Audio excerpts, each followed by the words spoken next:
Hello student, my name is Manish. मैं इस video में बात करने वाला हूँ मिड लाइन आकलन परियोजना 2021-22 कक्षा 7वीं विषय विज्ञान के बारे में बताने वाला हूँ। तो स्टूडेंट वीडियो को लाइक शेयर और यूट्यूब चैनल को सब्सक्राइब कर ले। इसका पीडीएफ टेलीग्राम पर मिलेगा, लिंक डिस्क्रिप्शन पर है, जाकर डाउनलोड कीजिए। प्रश्न क्रमांक पहला, अपने आसपास पाए जाने वाले पौधों की पत्तियों को सुखाकर संकलन पुस्तिका में चिपकाइए तथा उस पौधों के बारे में लिखिए जिसकी पत्तियां आपने लगाई है। तो सबसे पहले मैंने आम की पत्तियां लगाई, तो उसके बारे में बताना चाहता हूँ। आम का पेड़ एक उष्णकटिबंधीय फल का पेड़ है जो उष्णकटिबंधीय देशों में घर के बगीचे पर उगाया जाता है या मानसून के मौसम पर पकता है और दुनिया भर में बड़े लाभ पर निर्यात किया जाता है। आम केवल उन्हीं स्थानों पर उगते हैं जहां पर ग्रीष्म काल अधिक समय तक रहता है। अपने मीठे स्वाद के कारण वे लोगों के बीच एक लोकप्रिय पसंदीदा है। इस तरह से सूखी आम की पत्तियां आपको दिखाई देती है जिसको आपको संकलन कर अपने उत्तर पुस्तिका पर संलग्न करना है। उसके बाद है आपका पीपल के पत्ते आकार में गोल होते हैं और फल बीजों से भरे पूरे होते हैं। इसकी लकड़ी का प्रयोग हम ईंधन के रूप में करते हैं। इसके पत्तों को तोड़ने पर प्राप्त होने वाले दूध अति लाभदायक होते हैं। इसको भारत में कई नामों से जाना जाता है जैसे कि बोधि वृक्ष और देव वृक्ष। तो इस तरह से पीपल वृक्ष के बारे में बताएंगे और उसकी सूखी पत्तियों को उत्तर पुस्तिका पर लगाएंगे। सूखी पत्तियां आपको इस तरह से दिखाई देता है। उसके बाद नीम का पेड़ औषधि गुणों से भरपूर है। यह स्वाद में कड़वा होता है लेकिन इनके गुण मीठे होते हैं। यह 15 से 20 मीटर तक ऊंचा होता है और हर मौसम में उगने वाला होता है। इसे उगने के लिए कम पानी की ज़रूरत होती है। वसंत में इसके पत्ते झड़ जाते हैं और इसके बाद इस पर सफ़ेद रंग के फूल खिलते हैं जिनसे निबोली निकलती है जो नीम का फल होता है।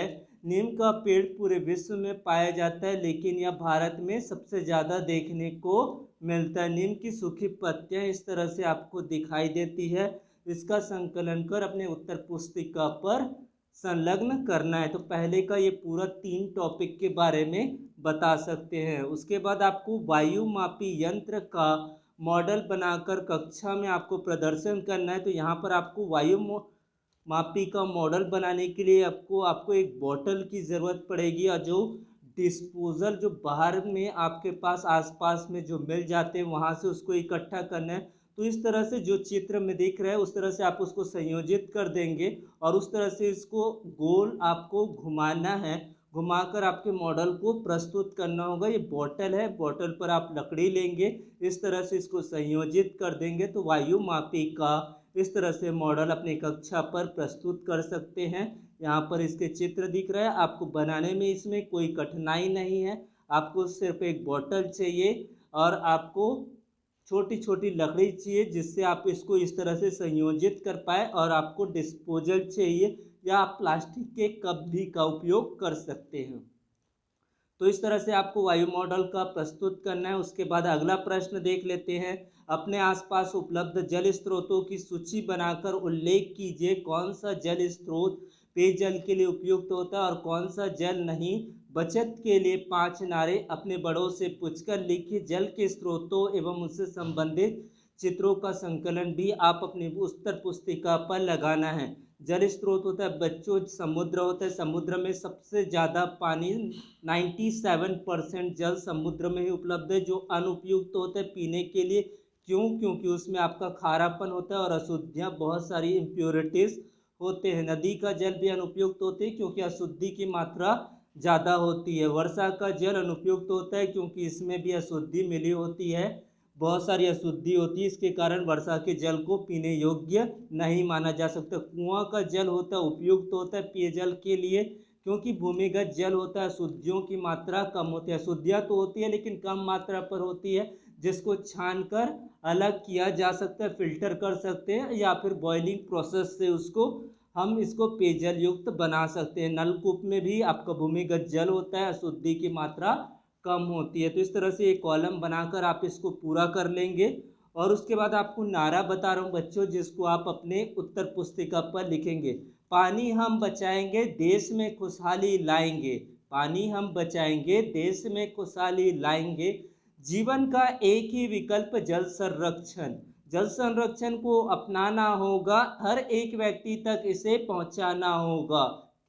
जल संरक्षण को अपनाना होगा, हर एक व्यक्ति तक इसे पहुंचाना होगा।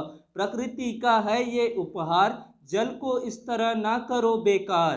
कल को प्यासे ही रह जाओगे, आज जल नहीं बचाओगे। कल को प्यासे ही रह जाओगे अगर आज जल को नहीं बचाओगे। तो ये 5 नारा मैंने बता दी। इसके अलावा भी आपके पास नारे हैं जिनको आप प्रस्तुत कर सकते हैं। उसके बाद आपका इसके लिए चित्र बनाना है। तो ये आपको महासागर का चित्र है, नदी का चित्र है, आपके पास यहाँ पर कुआं का चित्र दिख रहा है। ये सारे जल के स्रोत होते हैं, जहाँ पर कुछ पीने योग्य होते हैं और कुछ अनुपयुक्त होते पीने के लिए। ये वर्षा का जल है। इस तरह से आपको अपने प्रोजेक्ट को कंप्लीट करना है। कहीं पर कोई प्रश्न आपको समझ में ना आए और आपको कौन से विषय चाहते हैं वो कमेंट बॉक्स पर मैसेज कर दे, ताकि मैं उनको अच्छे से रिप्रेजेंट कर पाऊँ। Thank you.